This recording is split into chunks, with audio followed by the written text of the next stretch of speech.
So moving on to our over under. So I think I need to lift the belt up right now. I'm 3 for 4 on these as of last week. You're 2 for 4. As you slipped up on what was it that you slipped up on again, Derek? What was it? Tell the listeners. Is it that you doubted Erik Karlsson, our previous Lord and Savior? Hey, he was a -1, so I mean, it's not like he He was also on the got a ice for power the play only goal point. against. So Yeah, but that doesn't count for plus minus, so it doesn't really count. Um, yeah, I slipped up on the you're Erik still Karlsson thing. wrong. So yeah, Brennan, you have the slight lead. You got 3 for 4, but you know what? We're gonna count these up at the end of the season, and we'll see who actually takes the title home. I have a feeling it'll be me, but anyway, let's start off with the first over under. Erik Brännström. We've talked a lot about Erik Brännström. I feel like we're always talking about Erik Brännström. Over under. Will he be recalled from Belleville within 7 games? Over under 7 games. So 7 games from now, or 7 games in the entire season? Because what, they're like 3 or 4 games in right now, like within the next 3 games or the next 7 games? The next 7 games.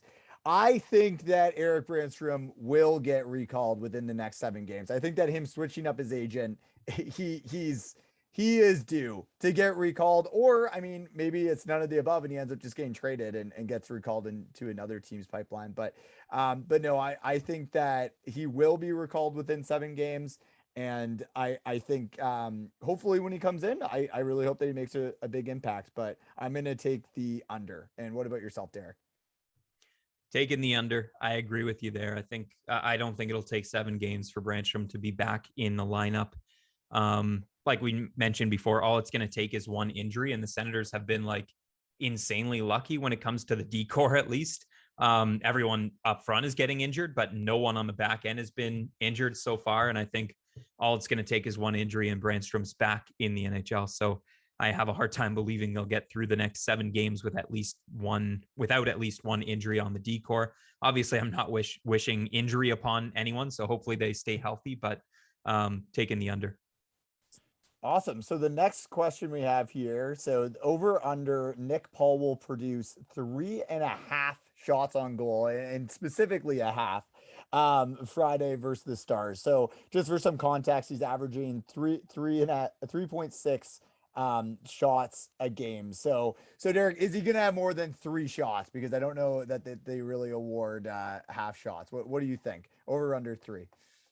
Yeah, no, I picked the 3.5 because you can, so that if we picked 3, for example, it wouldn't work out, right? So we wouldn't be over or under the 3. So 3.5. So either you're suggesting he takes 4 or more shots, or 3 or less shots. I'm going to take the under. I think he's taking right now. He's on a crazy average, 3.6, which is the best on the team. I don't think he's going to continue to produce that many shots. So I'm going to take the under on this one. I'm going to take 3 and under. So I'll take the under. I hate agreeing with you, but I'm on the under there as well. I think that Dallas has pretty legitimate D, and I think that Nick Paul's probably put the league a bit on notice. So I don't know. Maybe there'll be a little more on him. And I think that the other thing is that there's been a few guys that have been a little sluggish to start the year, and I think Nick Paul has definitely not been one of them. So I think that as those guys kind of start to get going a little more, maybe Brady Tkachuk and Tim Stützle are shooting more and hitting the net with some really quality chances. I think that number is going to go down. So I think he takes 3 shots, but I'm going to take under the 3.5 after that. Great clarification. So thanks for thinking that out. Hey, and I think I know your strategy now for winning this thing at the end of the year. You're just going to agree with everything that I say from here on out. We'll have the exact same answers, and at the end of the year, you'll have 1 more point than me. Precisely. That's exactly how I've gotten through everything in my life, is just the backs of other people. All right. Speaking of shots on goal, Ottawa will give up over or under 32.5 shots against per game versus the Stars on Friday. So currently they sit in 13th in shots against per game at 32. So 32.5, will they give up more or less than 32.5 versus the Stars on Friday? I'm gonna say over, and I'm kind of surprised that I'm even saying over right now. But the Stars' offense has been struggling, and I think that they're gonna need to start to figure it out. And honestly, Ottawa gives up a lot of shots a game. It's no surprise. And I mean, unfortunately, yeah, like 32 is kind of the situation. So I would not be surprised if they give up 33. I think if this game goes to overtime, they definitely do, and I expect it to be a close game. So yeah, I'll take the over on this one, but I don't know. I'm already questioning myself as Dallas been a bit slow to start the year. What about you, Derek? Yeah, I'm going to take the under. I think Matt Murray's coming back, hopefully coming back from injury, from what we've heard. So hopefully he'll be in the lineup. But I do think the Sens will want to clean up their game from the Washington Capital game, in which they allowed a lot of shots and a lot of goals against. So in my mind, they're going to clean things up. It's their first game on the road trip. So I think they're going to be kind of crispy, and they're going to play a really sound defensive system and more of a shutdown system. So I feel like they're going to restrict the Stars in the neutral zone, much like they did in that first game. And I think they're going to take shots away. So I'm going to take the under here. All right, I can't change my answer, right? Too late. Yeah. So moving on to the next one. So Thomas Chabot over under 27 minutes on ice versus the Stars. So currently averaging 27 minutes and 25 seconds a game. He's an absolute horse, Derek. We saw him play the other night for a full third period. It seems like that 4-minute shift was something, and I think he followed a 3-minute shift that was a little bit before that. So, what are your thoughts? It's got to be the over, right? Well, and this is the point that we touched on earlier with, not really having much outside of Chabot and Zub, and maybe why you need to split them up in the first place, because Chabot is playing like an absolute unsustainable pace right now. But maybe he can sustain it. In my mind, it's going to be under. I think it's situational. I mean, if they're trailing in a game in the third period, then Chabot's on the ice because he's your best option. But also, if they're trying to protect a lead, Chabot's also your best option. So it's kind of tough. I'm almost talking myself into the over, but I just think he's on an incredibly high pace. I know they gave him a bit of a rest day today in practice. So I'm leaning toward the under on this game.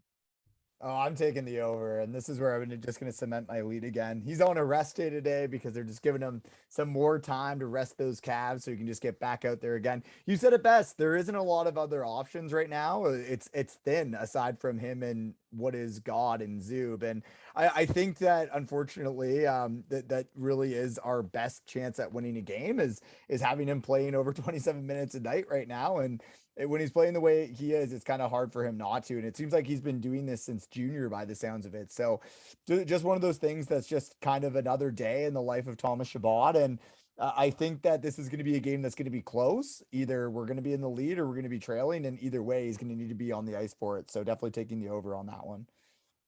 Awesome. And the last one for the fancy stat lovers out there, Tim Stützle over under, and this is Corsi relative percentage again. So we're talking about the shot generation from the team while a certain player is on the ice. That's what that stat kind of indicates. So currently, Tim Stützle, much better than last season. He's at plus 4.8. So the Senators are shooting 4.8 more shots for when Tim Stützle is on the ice. So I picked a number 4.5 over under. I'm taking the over on this, Brennan. What are you taking? I'm taking the over as well. I think that Tim's just been making magic happen, and he hasn't been getting a lot of points, even though he seems to be all over the ice creating an incredible amount of plays. So it's crazy to think like this, but I actually think that number could be higher because they're generating quality chances, but they haven't converted on a lot of the ones that they probably could have. And, he's playing in some really defensive sound teammates right now. So I think that like being on a line with Nick Paul also definitely helps that stat. So I'm taking the over. I feel like that one might be a bit of a layup. Yeah, that's exactly my reasoning as well. He's playing with Paul and Brown, two sound defensive players. He's also grown his defensive game exceptionally in my eyes. He doesn't look like a liability anymore out there defensively whatsoever. In fact, I noticed a few takeaways when we were at the game versus the Rangers. So yeah, Tim Stützle, I think he'll generate even more opportunities as the time goes, and he's just going to be a force to be reckoned with. I'm taking the over for sure.